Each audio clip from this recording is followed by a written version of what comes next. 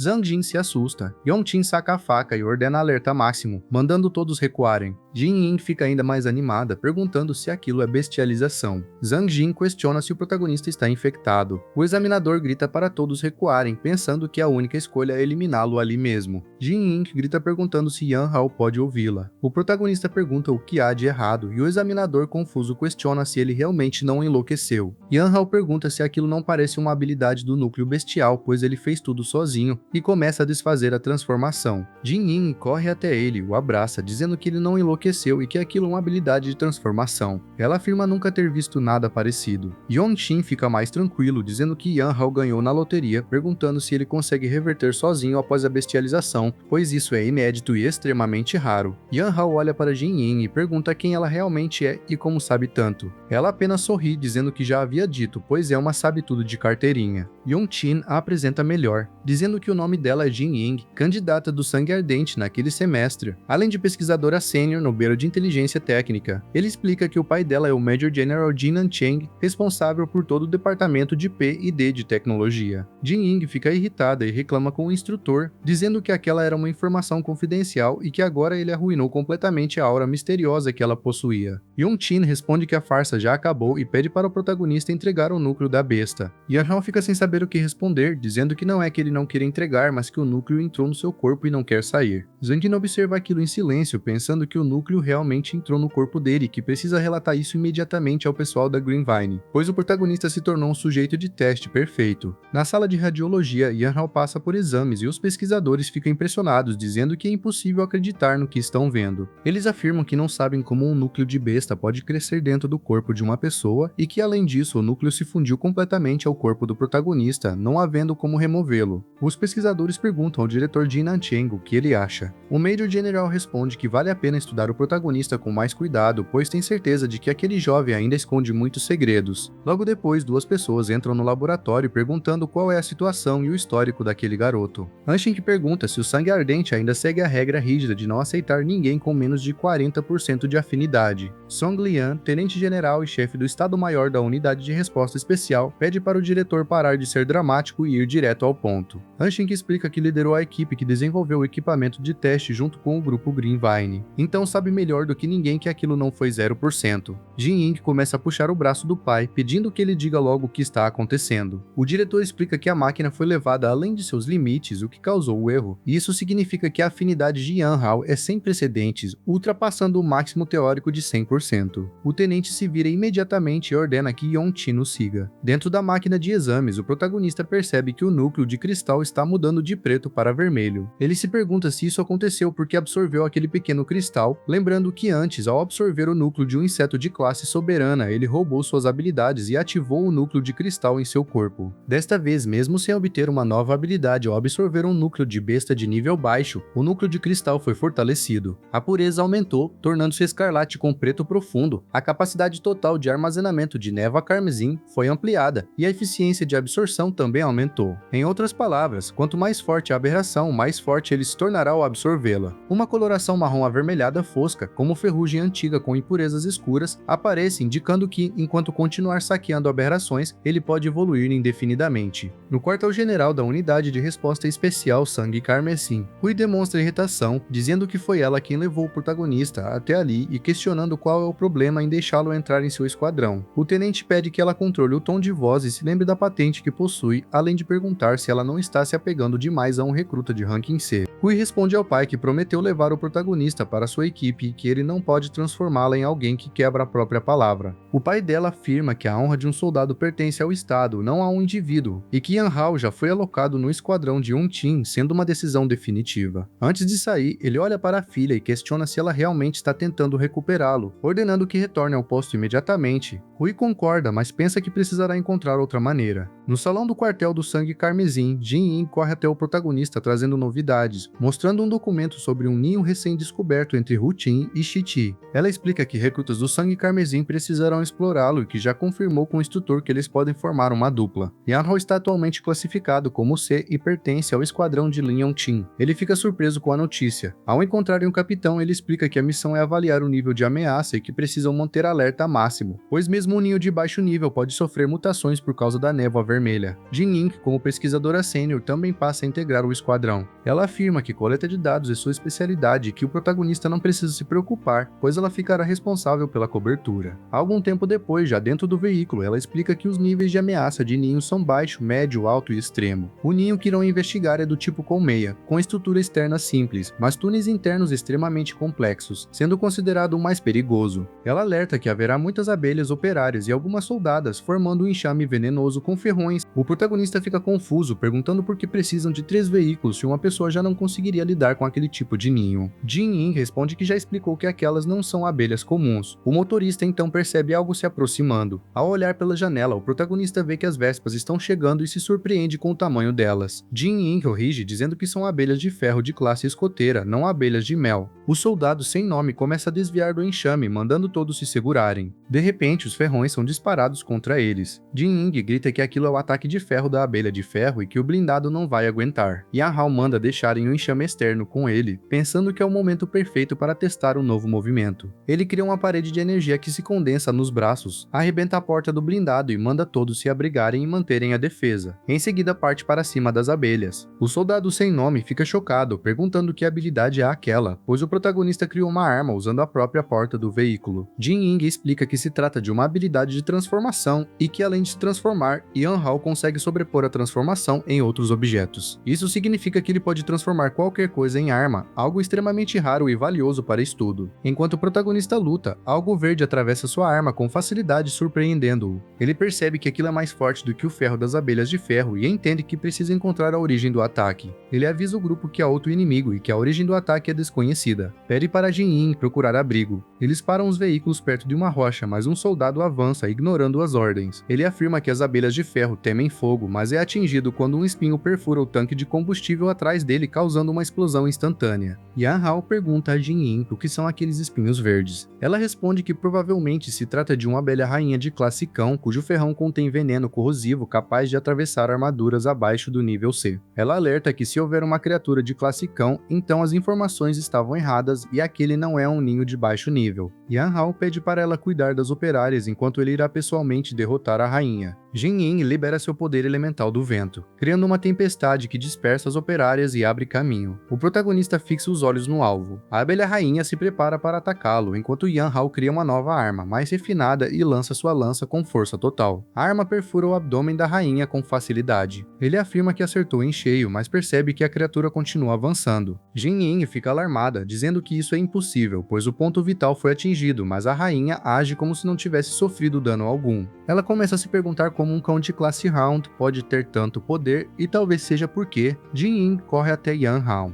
dizendo para ele não deixar aquela abelha escapar, pois ela está evoluindo para uma classe de Senhor Supremo. Porém, o protagonista se joga no chão, dizendo que é melhor deixarem isso para lá, pois já não resta mais energia em seu corpo. Ele pensa que sem a névoa carmesim para alimentá-lo, sua energia se esgota em um instante, e por isso precisa ter mais cuidado, pois se tivesse guardado energia para a abelha rainha, poderia tê-la derrotado. Jin Yin fica olhando para ele e pergunta o que está acontecendo, dizendo que se ele quiser ganhar pontos de pena, ela pode fazer respiração boca a boca, mas ele se levanta dizendo que não tem interesse em crianças pequenas. Jin Yin pergunta quem ele está chamando de criança pequena, oferece um chocolate e diz que ele precisa comer um pouco e descansar. O protagonista explica que a falta de energia não é por conta de fome. As outras pessoas começam a se aproximar e o soldado sem nome pergunta ao amigo se ele está bem. O protagonista diz que sim. O grupo afirma que precisam limpar a área, montar uma posição defensiva temporária e relatar o ocorrido imediatamente. Jin Yin diz que eles já estão trabalhando nisso naquele exato momento.